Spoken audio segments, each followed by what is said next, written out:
বরকাত। আল্লাহর নবী বলেন, মানুষ জবান দিয়ে মুখ দিয়ে মাঝে মধ্যে এমন এমন কথা বলে ফেলে, এই একটা কথাই তার জাহান্নামে যাওয়ার কারণ হয়ে দাঁড়ায়। এই একটা কথাই তাকে জাহান্নামের দিকে নিয়ে যাবে। আল্লাহর হাবিব বলেন, মাই আজমান লি মা বাইনা লিহিয়াইহি ওয়া মা রিজলাইহি আজমান লাহুল জান্নাহ।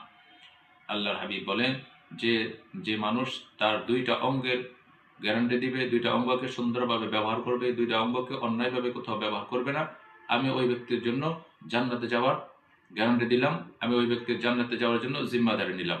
নাম্বার 1, যে ব্যক্তি তার জবানের হেফাজত করবে, জবান দিয়ে যা ইচ্ছা তা বলবে না, জবান দিয়ে মানুষকে কটু কথা বলবে না, জবান দিয়ে মানুষকে গালিগালাজ করবে না, জবানের অন্যায় ব্যবহার করবে না, জবানের হেফাজত করবে, জবান খারাপ কাজে ব্যবহার করবে না, আমি তাকে জান্নাতে পৌঁছে যাবো, আমি জান্নাতের গ্যারান্টি দিলাম। আল্লাহ হাবিব বলেন, দ্বিতীয় হলো যে তার লজ্জাস্থানের হেফাজত করবে, আমি তাকে জান্নাতের গ্যারান্টি দিলাম।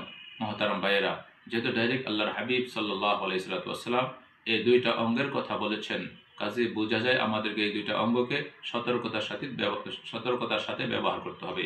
এই দুইটা অঙ্গকে অনেক গুরুত্ব সহকারে ব্যবহার করতে হবে। যেখানে সেখানে অন্যায়ভাবে কোনো কথা বলা যাবে না, এই জবানকে ব্যবহার করা যাবে না, মিথ্যা কাজে জবানকে ব্যবহার করা যাবে না, মিথ্যা কথা বলে জবানকে ব্যবহার করা যাবে না, গালিগালাজ দিয়ে জবানকে ব্যবহার করা যাবে না, আমার লজ্জাস্থানের হেফাজত করতে হবে। আল্লাহ রাব্বুল আলামিন, আল্লাহর হাবিব বলেছেন যে এই দুইটা অঙ্গ মানুষের জীবনের গুরুত্বপূর্ণ দুইটা অঙ্গ।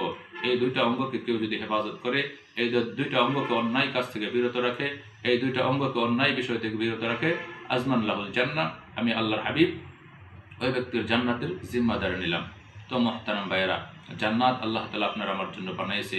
আল্লাহ তাআলা মুমিন মুসলমানের জন্য জান্নাত বানাইছে। এই জান্নাতে যাওয়ার জন্য আমরা সকলেই, আমাদের আগ্রহ আছে, আমরা সকলেই জান্নাতে যেতে চাই, আমরা সকলেই জাহান্নাম থেকে মুক্তি চাই। জান্নাতে যাওয়ার জন্য আল্লাহর হাবিব যে বলেছেন, মাত্র দুইটা অঙ্গকে আপনার হেফাজত করুন, দুইটা অঙ্গের সঠিক ব্যবহার করুন, দুইটা অঙ্গকে অন্যায় থেকে বিরত রাখুন, দুইটা অঙ্গের অন্যায় কাজ থেকে বিরত রাখুন। যদি আমরা এই দুইটা অঙ্গকে শরীয়ত সম্মতভাবে ব্যবহার করতে পারি, পরিচালনা করতে পারি, তাহলে আপনার আমার জন্য জান্নাতে যাওয়া অতি সহজ হবে। দেখেন, জাহান্নাম অনেক কঠিন জায়গা, জাহান্নামের শাস্তি আপনি আমি ভোগ করতে পারবো না, জাহান্নামের শাস্তিতে ভোগ করা অনেক কঠিন, জাহান্নামের আগুন অনেক কঠিন হবে, দুনিয়ার আগুন থেকে 70 গুণ বেশি জাহান্নামের আগুনের পাওয়ার হবে। এই জন্য দুনিয়ার আগুনে তো একজন মানুষ সহ্য করতে পারে না, আমরা দুনিয়ার আগুনে সহ্য করতে পারি না, জাহান্নামের আগুন কিভাবে সহ্য করব?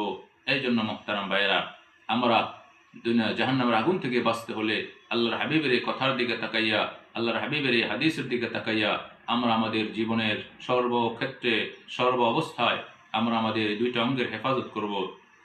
এক হলো আমরা এই দুইটা অঙ্গের হেফাজত করব, এবং আজকে